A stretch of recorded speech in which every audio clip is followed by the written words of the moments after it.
साथियों नमस्कार, मैं आपका दोस्त अनिल सैनी। आप देख रहे हैं आपका अपना चैनल यूपी न्यूज सिर्फ सच। साथियों, उत्तराखंड सरकार ने आज यूसीसी कानून लागू कर दिया है। यूसीसी यानी यूनिफॉर्म सिविल कोड। आखिर ये यूनिफॉर्म सिविल कोड होता क्या है? बहुत से लोग इसको लेकर कंफ्यूज हैं कि आखिर ये जो आज उत्तराखंड में कानून बना है, ये कानून है क्या? तो इस कानून को बहुत ही सरल तरीके से जानने के लिए हमारे साथ आज मौजूद हैं जाने वाले लोक प्रशासन के विशेषज्ञ और लखनऊ में बैच कोचिंग के डायरेक्टर डॉक्टर प्रत्युष्मणि त्रिपाठी जी। उन्हीं से जानते हैं कि आखिर ये यूसीसी है क्या। सर प्रणाम। हाँ प्रणाम। सर, आज उत्तराखंड सरकार में यूसीसी लागू हो गया है। ये यूसीसी है क्या और इससे क्या किसको फायदा क्या मिलेगा? थोड़ा इसको सरल भाषा में आप बता दीजिए। देखिए, कानून को आमतौर पर दो बड़े वर्गों में बांटा गया है। फौजदारी कानून यानी आपराधिक विधि और दूसरा दीवानी कानून यानी सिविल लॉ।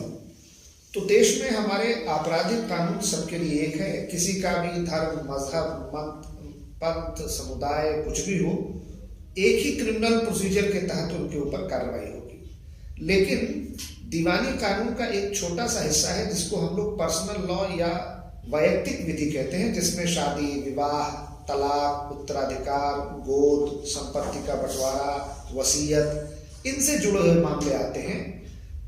ये अलग अलग नागरिकों के धार्मिक और उनके पांथिक समुदायों के अनुसार अलग अलग है।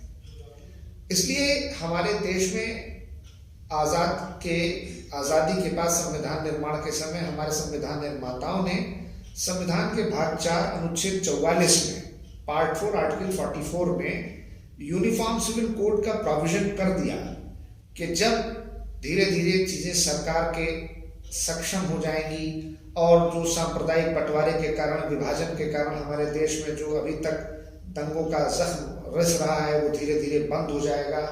धीरे धीरे चीजें जब स्थायी हो जाएंगी तो आने वाले वक्त में सबके लिए एक समान नागरिक संहिता भी लागू होगी, जिसमें अभी तक जो अंतर हो रहा है धर्म, मत, पंथ, संप्रदाय के अनुसार, वो अंतर खत्म हो जाएगा। लेकिन अनेक कारणों से इसको लागू नहीं किया जा सका।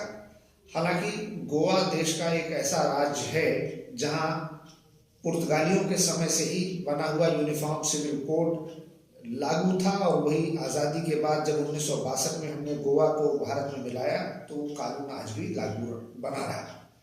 लेकिन स्वतंत्र भारत के इतिहास में उत्तराखंड पहला ऐसा राज्य बनेगा जो यूनिफॉर्म सिविल कोड लागू करेगा।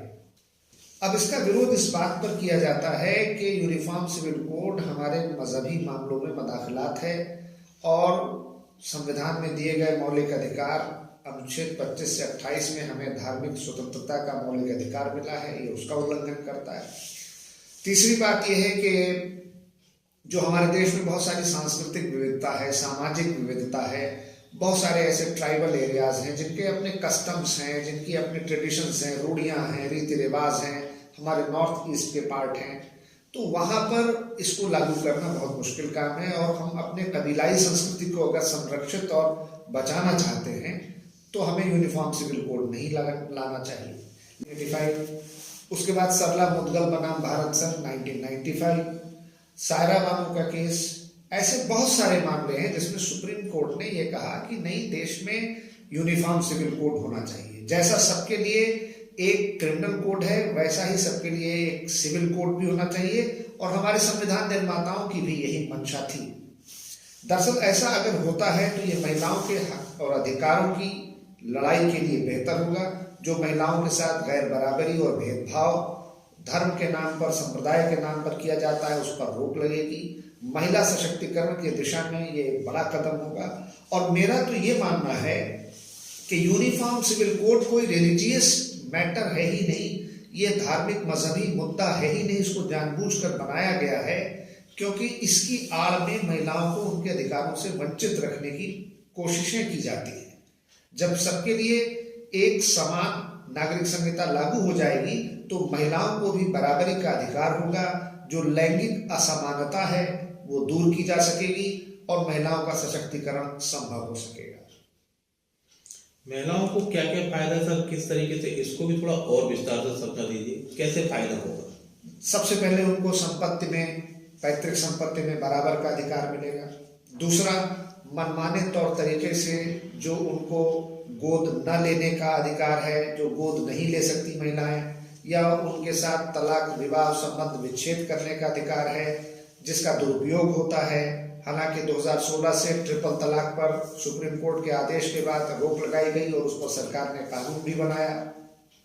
इसलिए अगर आप देखें तो बहुत सारे मामलों में देश में धीरे धीरे यूनिफॉर्म सिविल कोड लागू हो चुका है।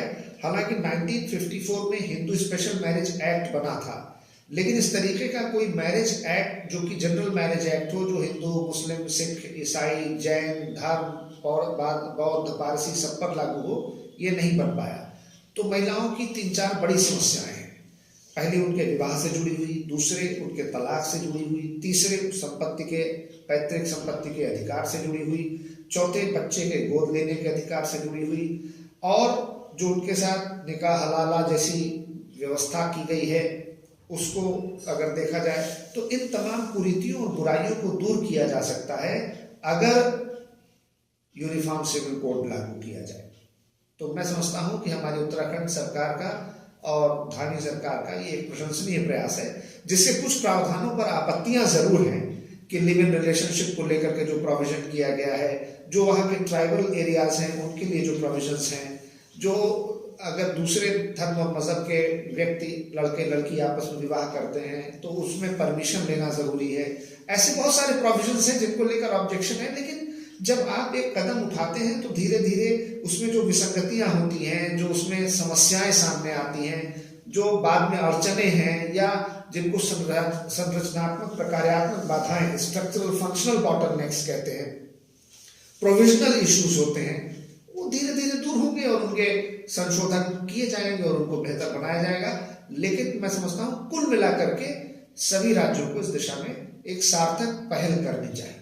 हर राज्य में लागू होना चाहिए महिलाओं के, अगर सही सशक्तिकरण की बात सब करते हैं तो।